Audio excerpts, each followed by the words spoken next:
இலங்கையை உலுக்கி போட்ட 2 கொலை சம்பவங்கள் தொடர்ச்சியாக பேசப்பட்டு வந்து கொண்டிருக்கிற பரபரப்பாக பேசப்பட்டு வந்து கொண்டிருக்கிற அக்குறைகூட சம்பவம், ஜிந்துப்பிட்டி சம்பவம். இதோட தொடர்பு பட்டிருக்கிறாங்கன்ற சந்தேகத்தின் அடிப்படையில் சில நபர்கள் கைது செய்யப்பட்டு விசாரணைகள் நடந்திருக்கு. நீதிமன்றத்தில் சந்தேக நபர்கள் முன்னிலைப்படுத்தப்பட்டிருக்கிறாங்க.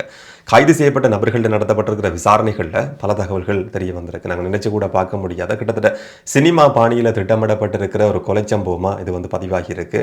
இன்னும் சொல்ல போனால் இதோட தொடர்பு பட்டிருக்கிற நபர்கள் வந்து ஒருவருக்கு ஒருவர் தொடர்பை இல்லாத சம்பந்தம் இல்லாத நபர்கள்ன்றதும் முதல் கட்ட விசாரணையில் தெரிய வந்திருக்கு. ஜிந்துப்பிட்டி கொலை சம்பவம் சம்பந்தமா 2 போலீஸ் உத்தியோகத்தர்களும் கைது செய்யப்பட்டிருக்கிறாங்க. முதல்ல அக்குறைகூட சம்பவம் சம்பந்தமா நேற்று 4 பேர் கைது செய்யப்பட்டாங்கன்னு சொல்லி செய்திகள் வெளிவந்திருந்தது. அந்த 4 பேர்லையும் 2 பேர் சகோதரர்கள், அண்ணனும் தம்பி, 24 வயது 27 வயதுகள் இருக்கிற 2 சகோதரர்கள் கைது செய்யப்பட்டுறாங்க.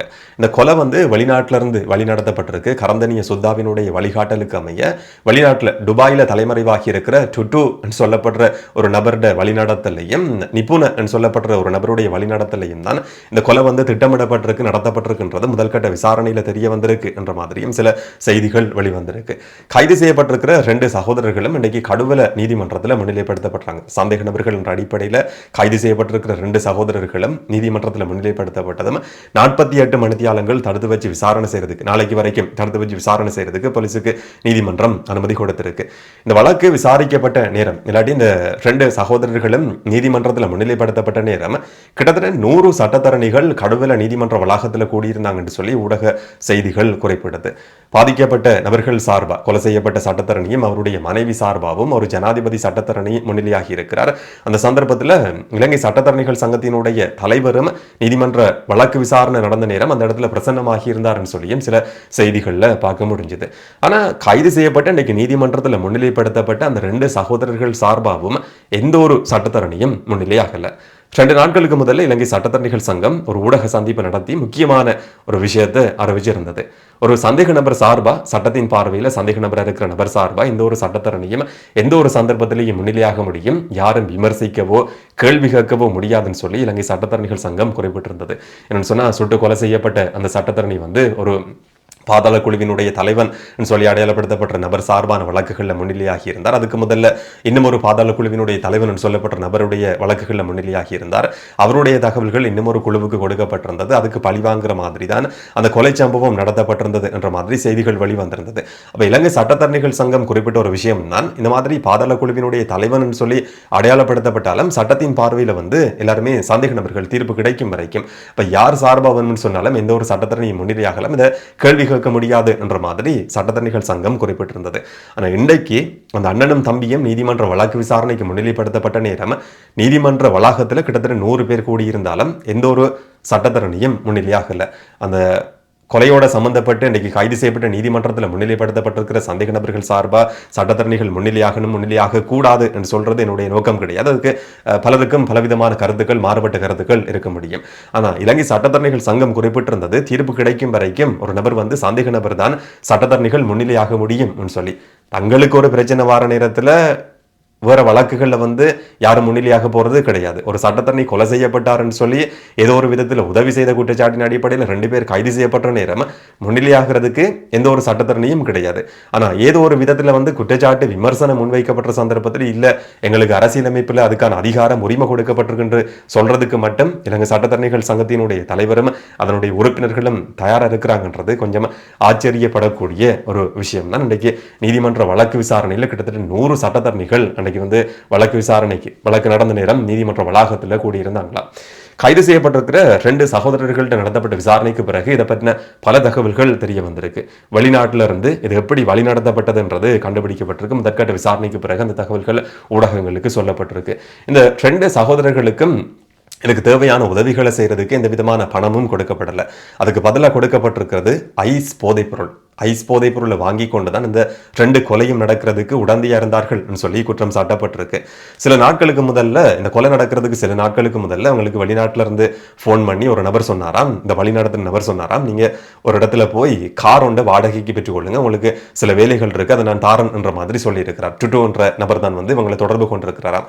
டுட்டு சொன்னாராம், டுட்டுட போதைப்பொருள் வலையமைப்பையே இலங்கையில வழிநடத்தக்கூடிய நபர்கள் தான் இந்த 2 சகோதரர்கள் என்றதும் முதல் கட்ட விசாரணைகள்ல கண்டுபிடிக்கப்பட்டிருக்காம். அந்த கோல் வந்ததும் இவங்க கொட்டாவ பிரதேசத்துல போய் ஒரு கருப்பு கலர்ல ஒரு காரை வந்து வாடகைக்கு பெற்றுக் கொண்டிருக்கிறாங்க. அதுக்கு பிறகு வெளிநாட்டுல இருந்து போன் பண்ணி அந்த நபர் சொன்னாராம், உங்களுக்கு முச்சக்கர வண்டியில ஒரு நபர் வந்து ஒரு பேக்ல போட்டு ஆயுதங்களை கொண்டு வந்து தருவார், அதை வந்து இன்னமொரு வாகனத்துக்கு நீங்க கொண்டு போய் கொடுக்க வேண்டி இருக்கும், அதை செய்தா போதும், வேற எதுவும் செய்ய வேண்டிய அவசியம் கிடையாதுன்னு சொல்லி சொல்லப்பட்டிருக்கு. கொலை நடந்த நாள்ல அந்த சூப்பர் மார்க்கெட்டுக்கு முன்னுக்கு ஒரு வெள்ளை கலர் கார் வந்தது.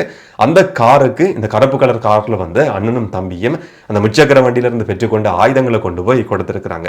ஆனா இதுல இருக்கிற ஒரு முக்கியமான விஷயம் என்னன்னு சொன்னா, அந்த முச்சக்கர வண்டியில வந்த நபர்கள் யாருன்றது இது வரைக்கும் தெரியாது. இந்த சகோதரர்களுக்கும் அந்த முச்சக்கர வண்டியில வந்த நபர்களுக்கும் இடையில இந்த விதமான தொடர்பும் கிடையாது.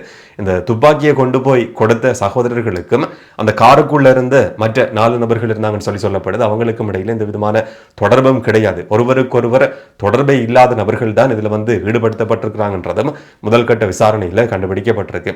ஆனா ஒரு துப்பாக்கிதாரியை 3 நாட்களுக்கு முதல்ல இந்த அண்ணனும் தம்பியும் சந்திச்சிருக்கிறாங்களாம். அந்த பிரதேசத்தில் இருக்கிற ஒரு ஹோட்டல்ல அவர் தங்கி இருந்திருக்கிறாராம். 3 நாட்களுக்கு முதல்ல அவருக்கு தேவையான ஐஸ் போதைப் பொருளை கொண்டு போய் கொடுத்திருக்கிறாங்களாம். 2வது துப்பாக்கிதாரி இந்த சம்பவம் நடந்த நாள்ல தான் அந்த குழுவோட வந்து இணைஞ்சு கொண்டிருக்கிறார். அவரும் வேற ஏதோ பிரதேசத்திலிருந்து வந்திருக்கிற நபர். அவருக்கும் மற்ற நபர்களுக்கும் இடையிலேயும் இதுக்கு முதல்ல இந்த விதமான தொடர்புகளும் இருந்தது என்ற விஷயம் இதுவரைக்கும் உறுதிப்படுத்தப்படல. ஒருவருக்கொருவர் சம்பந்தம் இல்லாத நபர்கள் தான் இதுல வந்து ஈடுபடுத்தப்பட்டிருக்கிறாங்க. இந்த 2 சகோதரர்களும் நேற்றைய நாள்ல கைது செய்யப்படுறாங்க. வாடகைக்கு பெற்றுக்கொண்ட காரை திரும்ப கொண்டு போய் கொடுக்கிறதுக்குன்னு சொல்லி கொட்டாவ பிரதேசம் நோக்கி பயணம் செய்து கொண்டிருந்த சந்தர்ப்பத்தில் அந்த கார் போலீசால துரத்தப்பட்டு அந்த 2 பேரும் கைது செய்யப்படுறாங்க. இந்த கொலைக்கு பயன்படுத்தப்பட்டிருக்கலாம் சொல்லி சந்தேகிக்கப்பட்ட ஒரு கார் வந்து தீக்கிரையான நிலையில மீட்கப்பட்டிருந்தது காலி பத்தேகம பிரதேசத்துல. அந்த கார் சம்பந்தமா அந்த கார் தானா இது சொல்லி 100% உறுதி செய்யறதுக்கான அரச ரசாயன பகுப்பாய்வும் இன்றைய நாளில் நடத்தப்பட்டிருக்கு. இதை பற்றின விசாரணைகள் தொடர்ச்சியா நடந்து வருது. இன்னும் யார் யாரெல்லாம் கைது செய்யப்படுவாங்கன்றதை நாங்க பொறுத்திருந்து பார்ப்போம்.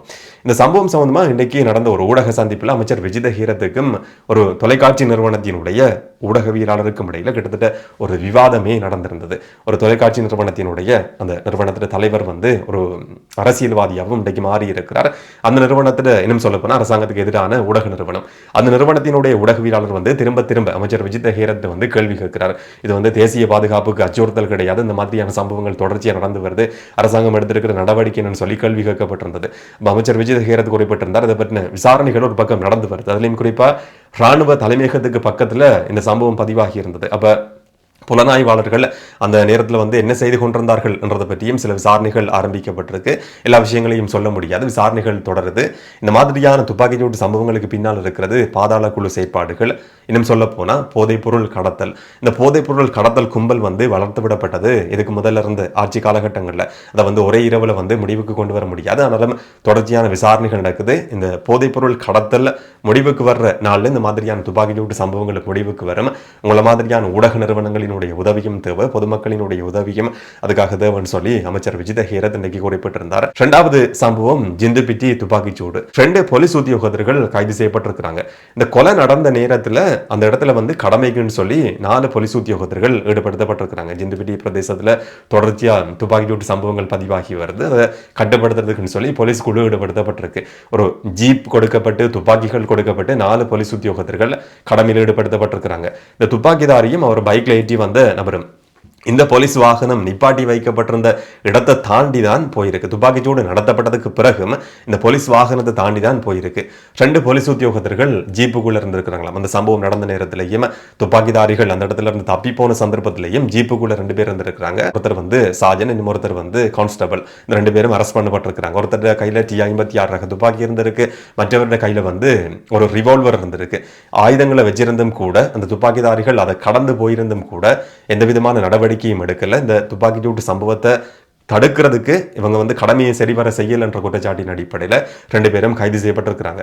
இந்த கொலைக்கு ஏதாவது ஒரு விதத்தில் இவங்க உதவி செய்திருக்கிறாங்களா என்ற குற்றச்சாட்டின் அடிப்படையிலையும் விசாரணைகள் ஆரம்பிக்கப்பட்டிருக்கு. இந்த 2 போலீஸ் உத்தியோகத்தர்களினுடைய தொலைபேசி அறிக்கையை பெற்றுக்கொண்டு யாரோட கதைச்சிருக்கிறாங்க, யாருக்கு மெசேஜ் பண்ணியிருக்கிறாங்கன்னு சொல்லி பார்க்கறதுக்கும் இன்னைக்கு நீதிமன்றத்தில் அனுமதி கேட்கப்பட்டிருந்தது. போலீஸ் சார்பாக முன்வைக்கப்பட்ட ஒரு கோரிக்கை என்னன்னு சொன்னா, கைது செய்யப்பட்டிருக்கிற 2 போலீஸ் உத்தியோகத்தர்களையும் விளக்கமறியல வச்சு விசாரணை செய்யறதுக்கு அனுமதி கேட்கப்பட்டிருந்தது. போலீஸுக்கு வந்து மற்ற போலீஸ் உத்தியோகத்தர்களுக்கு ஒரு பாடமா இருக்கும். போலீஸ் நட்பேருக்கு பாதிப்பு ஏற்படக்கூடாது என்ற அடிப்படையில் தான் விசாரணைகள் நடந்து வருது. அதனால விளக்கமறியல் வைக்கப்படணும் சொல்லி அனுமதி கேட்கப்பட்டிருந்தது. நீதிமன்றம் இன்றைக்கு அறிவிச்சிருக்கு, பிணை சட்டத்துக்கு அமைய அதுக்கான அதிகாரம் கிடையாது. 3 லட்சம் ரூபாய் பெறுமதியான சரீர பிணையில் 2 போலீஸ் உத்தியோகத்தர்களிடம் விடுவிக்கப்பட்டிருக்கிறாங்க. ஆனாலும் விசாரணைகள் நடந்து வருது. ஆனா இந்த 2 சம்பவங்கள் சம்பந்தமா நேரடியாக தொடர்பு பட்டிருக்கிற நபர்கள், இதை வழிநடத்தி இருக்கிற நபர்களோ இல்லாட்டி துப்பாக்கிதாரிகளோ அந்த வாகனத்தில் வந்த நபர்களோ யாரும் இதுவரைக்கும் கைது செய்யப்படலைன்றதும் முக்கியமானது. இங்க தலைமறைவாக்கி இருக்கிறாங்க, இங்க தப்பி ஓடி இருக்கிறாங்கன்றதை பற்றின விசாரணைகள் தொடர்ச்சியா நடந்து வருது. கைது செய்யப்படுவாங்களா இல்லையான்றதை நாங்க பொறுத்து பார்ப்போம். இதை பற்றி நீங்கள் என்ன நினைக்கிறீங்கன்றதை முடிஞ்சா கமெண்ட்டில் சொல்லுங்கள். இன்னும் ஒரு வீடியோவில் இன்னும் ஒரு தகவலோடு சந்திக்கலாம். வணக்கம்.